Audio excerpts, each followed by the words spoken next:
তো 4টা কার্তিক ঠাকুর বসাবো, ঠিক আছে? তাই জন্য লিস্ট তৈরি করেছি। এবার তাদের মধ্যে একটা নাম আমি লিখছি, বাবা বিশ্বজিৎ আদক, ঠিক আছে? আর মা, তো নামটা জানি না সেজন্য লিখছি না আমি, ঠিক আছে? এটা তৈরি করেছি। আর 4টা নাম আমি তৈরি করবো, দেখো তোমাদেরকে কোথায় কী বসাচ্ছি সেটা আমি এই ভিডিওতে দেখাবো, ঠিক আছে? চলো। প্রত্যেক বছরের মতো এবছরও আমরা কার্তিক ঠাকুর বসাতে বেরিয়ে পড়লাম।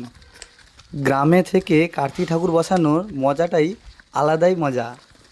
যেহেতু আমরা 4টা ঘরে কার্তিক ঠাকুর বসাবো, তাই আমরা এই 1টা-1.5টা নাগাদ সবাই মিলে বেরিয়ে পড়লাম কার্তিক ঠাকুর বসানোর মন্তব্যে। আর কার্তিক ঠাকুরটা বসিয়েই তারপরে হাতে এই লিস্টটা ধরিয়ে দিলাম, যেখানে আমাদের সবার নাম লেখা আছে যারা যারা ঠাকুর বসিয়েছি। আর আর এই লিস্টে লেখা আছে আমাদের কজনকে ডাকতে হবে, আমাদের কি খাওয়াতে হবে, সেসব মেনুগুলো সব লিস্ট করা আছে। তারপর ঠাকুর বসানোর পরে যেটা আমরা করি যে বোম ফাটিয়ে তারপর সবাইকে জাগিয়ে দিলাম।